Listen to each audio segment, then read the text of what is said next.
Well, hey, welcome to Proben's Garage, and welcome back to the Sleeper S10 build. Today's episode, we're going to rebuild some cylinder... I rebuilt your mom last night! Today's episode, we're going to rebuild some cylinder heads. Now, we're building these so we can make about, 1,000 horsepower at the wheels. Yeah, no big deal, just a couple horse puppies. Oh, what's a horse puppy? But we're going to put in some dual valve springs, and we're going to lap the valves, and we're going to get these things real clean. So, stick around, let's check it out.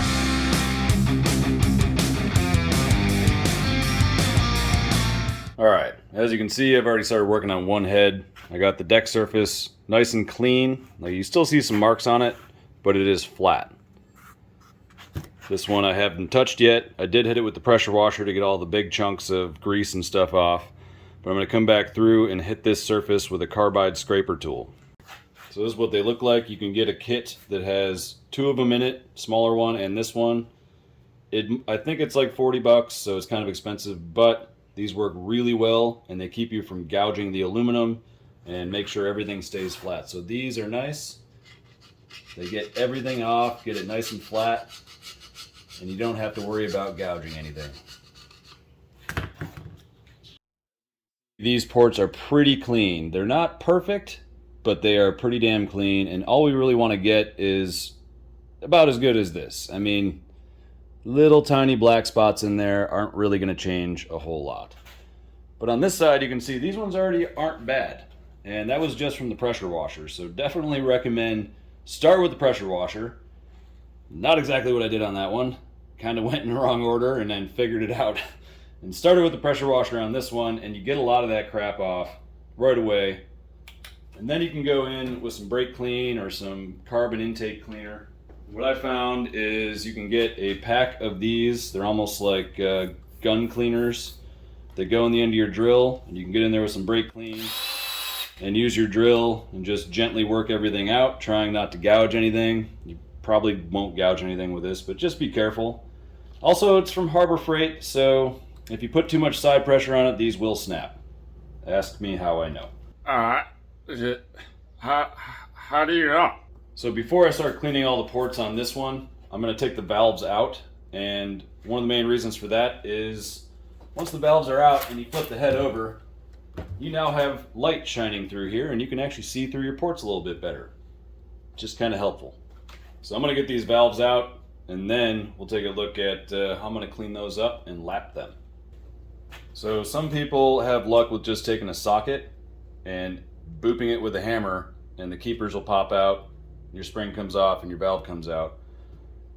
I'm not going to try that right now because I have a valve removal tool and it takes a little longer probably, but I'm kind of sketched out about slamming my valve into the workbench, so I'm going to do it with this tool. So basically one side presses on the bottom of the valve, the other side screws up to the top of your spring.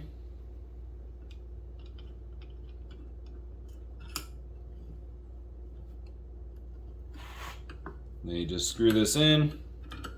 You'll hear it pop. Boop. And then it can be handy to keep a pen magnet on hand, or you can just drop your keepers on the ground, but this will help you get the other one. You get your keepers out. We don't need to save those because we got new ones with the new valve spring kit, but loosen it up and your valve and spring will all come out.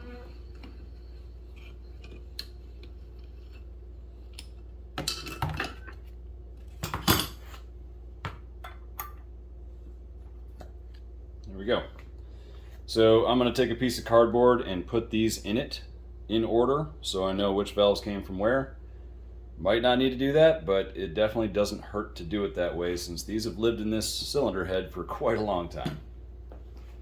So one of the other things I have to deal with on these cylinder heads, even though they were in really good shape, is both of them had a bolt broken off for the exhaust manifold in two spots.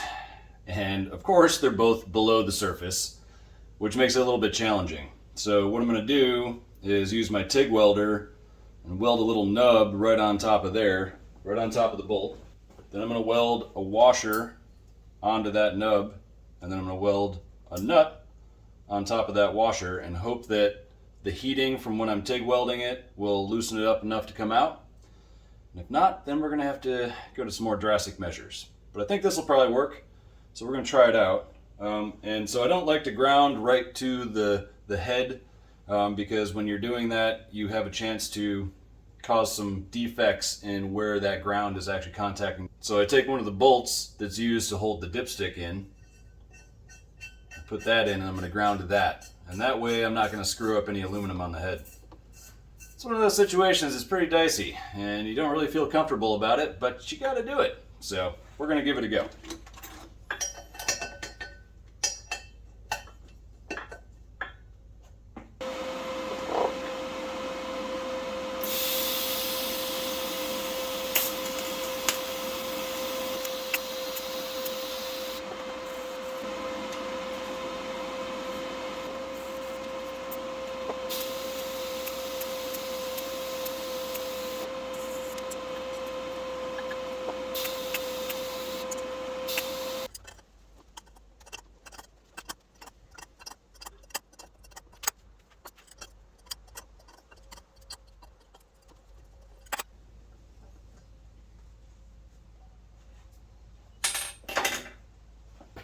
So I'm cleaning up the valves, and I got a couple different methods that I've been using. So with the intake valves, they had a little more gunk on them, and took a little bit more cleaning, but I hit it with the wire wheel first to take the majority of the gunk off. And now I'm going to use some Scotch-Brite and a little bit of brake clean. But real quick, we can take a look, and you can see why we definitely need to lap these valves. So this is the valve seat right here. Pretty pitted. So when we lap that, hopefully we get all of that off of there and we get a nice seal. And that definitely makes a difference. So what I like to do is clean up the end really quick.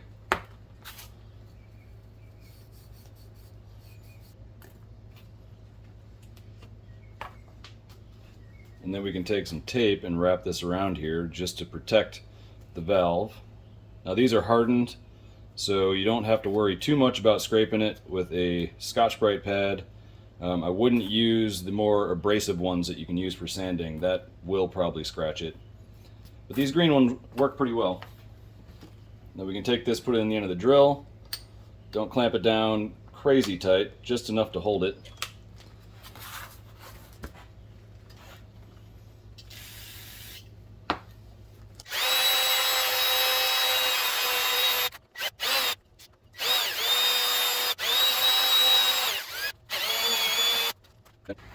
Turns out pretty good.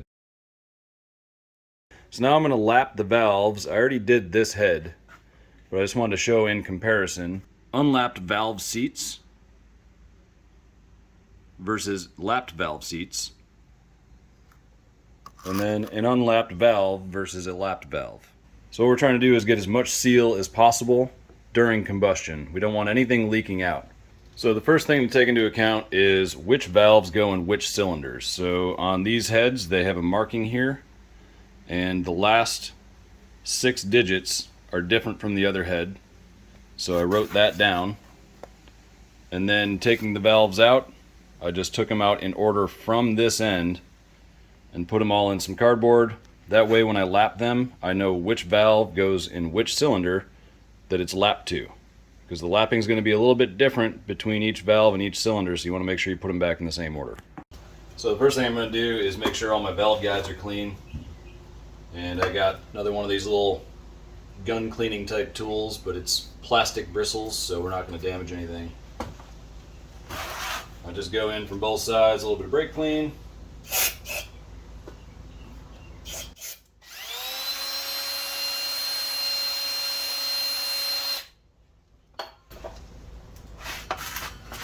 Spin around, get it to the other side.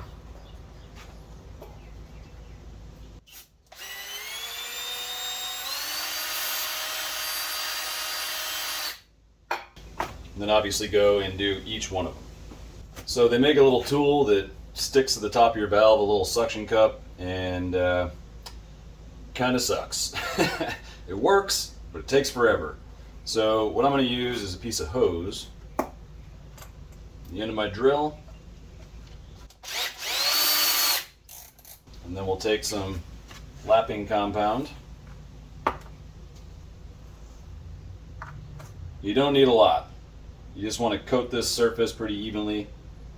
The more you use, the more you're going to have to clean up.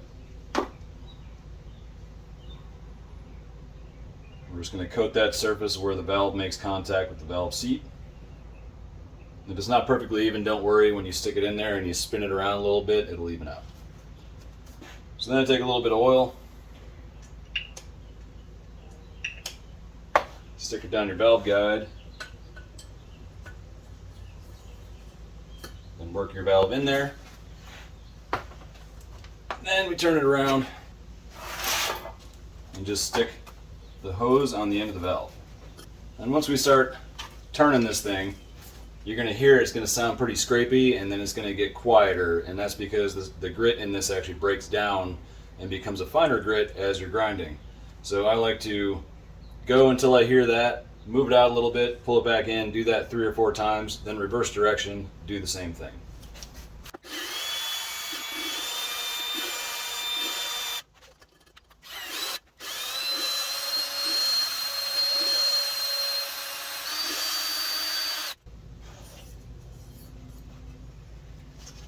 Pop our valve out,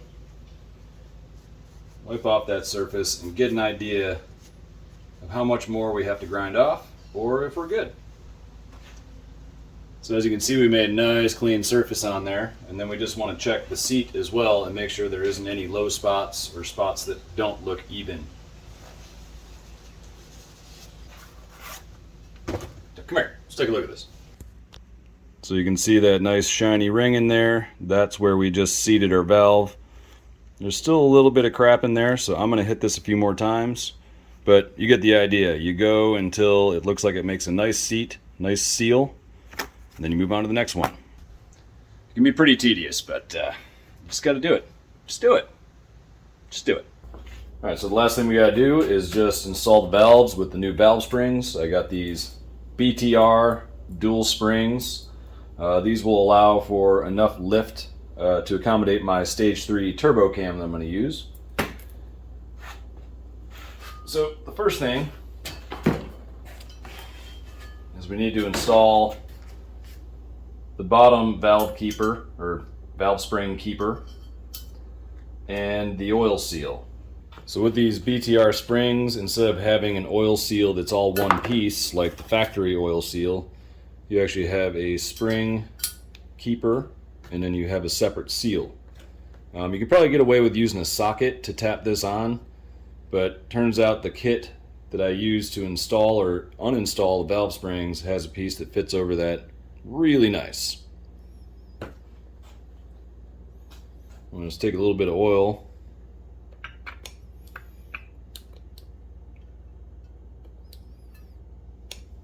lube that up. Get that started on there, and then just gently tap it on until it seats all the way down. Alright, so now we're being careful again on which valves go in where. So our numbers that we marked are down here, and on here they're at this end, so we need to put this one in. You get that lubed up. Get some oil in your valve guide, get a little bit on your valve itself. You can never have too much lube.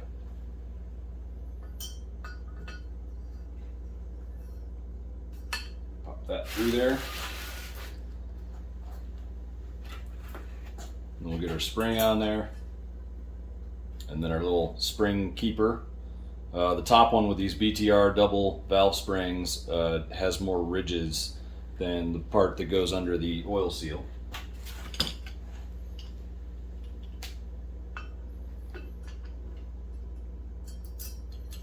And same thing we did, taking the old ones off, just reverse order. So you basically want to tighten this down until you can see the little ridge that holds your keeper. And this part can be kind of a pain sometimes. getting the keeper in there. You can try using a pen magnet if you want. I like to get it just like that, and then be able to work it down to get into that groove. All right, so that's in the groove. I'm gonna slide that guy down to the bottom and try to get the other guy in.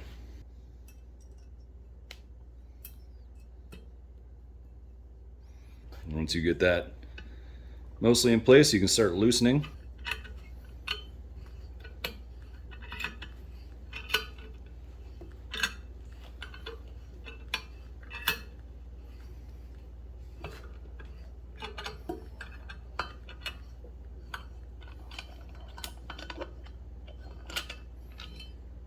Once you got that seated in there, one more thing I like to do just to make sure that that keeper and the hat are really nicely seated is you can just take a dead blow and just boop it a couple times, and if it isn't fully seated, that usually will get it to seat. So let me get the rest of these in real quick, and then we'll get this thing buttoned up. All right, we got some good looking heads now. Got these dual valve springs installed, got them all cleaned up. Got some nice lapped valves in there. These things are pretty much ready to rip. The only other thing that I was gonna do, but I'm not gonna do yet, is the rocker arms tend to have a failure point of the trunnions inside, the part that it actually rotates on. There's needle bearings in here, and when they fail, you end up with needle bearings going through your engine, and that can be bad. So, sometime in the near future, I'm going to install this trunnion upgrade kit, which has these solid bushing type bearings, and those won't put needle bearings throughout your engine. But for right now, I kind of got my stuff back from the machine shop, and I'm kind of excited. So next time we are going to start assembling this thing and putting a lot of these parts in it. So I won't go through all this stuff now, we'll go through that next time. But I appreciate you guys stopping by. Carl, you're a real piece of shit.